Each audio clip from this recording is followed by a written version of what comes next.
Comic Boom here to review Brave and the Bold #2, where we resume the story with Wonder Woman in the land of Tir-na-nog and Batman in a hallucinogenic haze in the Irish quarter of Gotham City. This is a story written and drawn beautifully by Liam Sharp. He is a surprisingly good writer, considering this is his first time out, from what I understand. This deals with a story about Celtic lore. I don't know a lot about the Irish stuff, but I'm slowly learning the language here. Wonder Woman is in the land of Tir-na-nog, which is another sort of a realm in a different dimension other than Earth. She was asked to go there, a last issue by Lord Cernunnos, who is hoping to broker a peace between the Fomorians and the Dunedain, or the Dunedain. Yeah, I got that right. The Fomorians and the Dunedain. And last issue, it was revealed that King Aletha of the Fomorians was assassinated, and a young boy who is believed to be a member of the Dunedain tribe is the prime suspect. And this story picks up with Wonder Woman right in the thick of it all, utilizing her powers as being an ambassador of peace to try to figure out who murdered King Aletha. Because King Aletha was basically murdered right on the eve of trying to broker a peace between the Fomorians and the Dunedain. And, Wonder Woman is brought over for that purpose, but it's making Wonder Woman's job a lot easier when one of the monarchs that you're trying to talk to is actually assassinated. So the story is really picking up. Meanwhile, these sort of Irish gods in the land of Tir-na-nog, where Wonder Woman is, something's going on there that's also influencing the Irish quarter of Gotham City. And there is a Gotham citizen by the name of Patrick O'Shaw, and he has, with the help of his Irish friends over the last few decades, has gathered trinkets of various Irish significance, and he is obsessed with finding and returning, he claims, back to the land of Tir-na-nog. And it's very interesting. The story is beautifully drawn by Liam Sharp. Liam Sharp has a particularly good handle on the language of King, on the language utilized by the various characters in the land of Tir-na-nog. He captures the language of different mythological characters really well.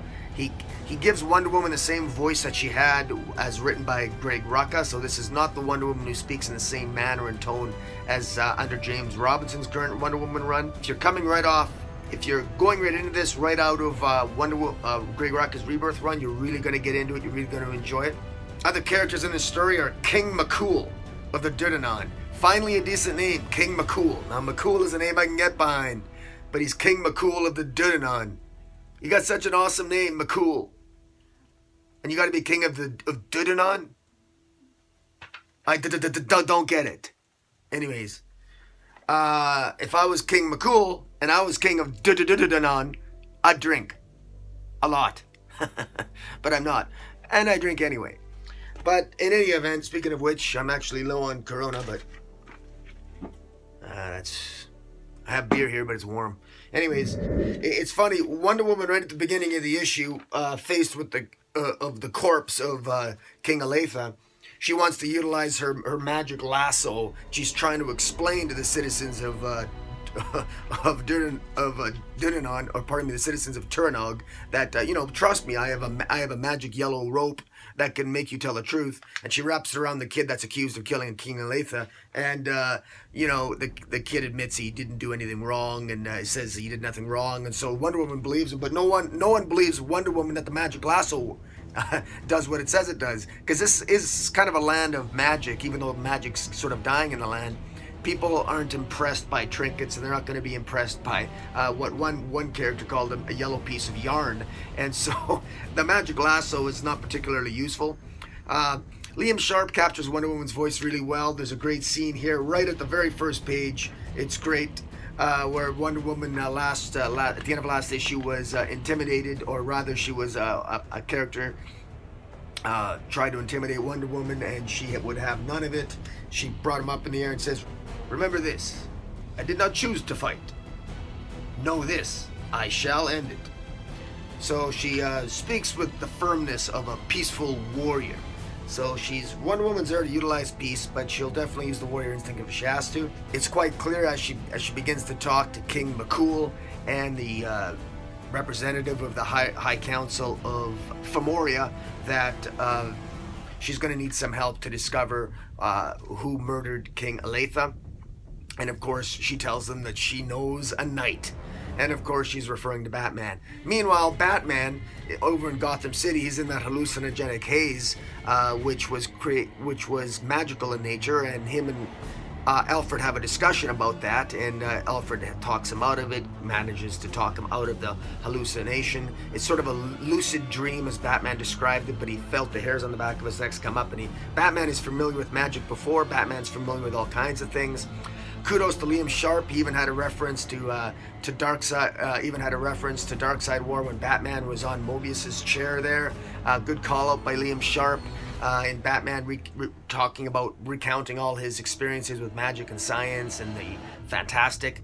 Liam Sharp did a really good job there. He's a surprisingly good writer, a fairly decent handle on the language. If Liam Sharp has one, maybe, if I'm nitpicky, he's a little bit wordy. The discussion between some of the discussions between Wonder Woman and the citizens of Turnog and Alfred and Batman seem a little bit long-winded, but it's still enough. It still creates a rich background to the story. We're 2 issues in, and I already feel like I'm part of this story, that I'm understanding it, that I'm actually excited and interested as to what's going to go on and where it's headed. So I'm in this for the long haul. As I said, the art is really, really good, and I'm definitely in. And of course, it ends with, interestingly enough, surprise, surprise, Wonder Woman shows up at the Batcave, asking Batman for his help.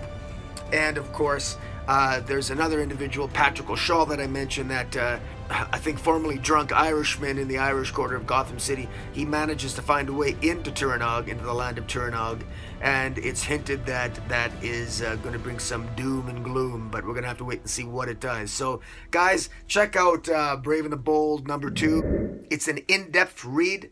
It will take you longer than 5 minutes to read it, but it's worth it. It's enjoyable to get into the language and the phraseology that Liam Sharp gives the various characters. He's got a handle on each individual character and how they speak, and it's very, very good in terms of how he writes the language, of the dialogue that he gets Alfred, Batman, Wonder Woman, and the various mythological creatures of the land of Turnog.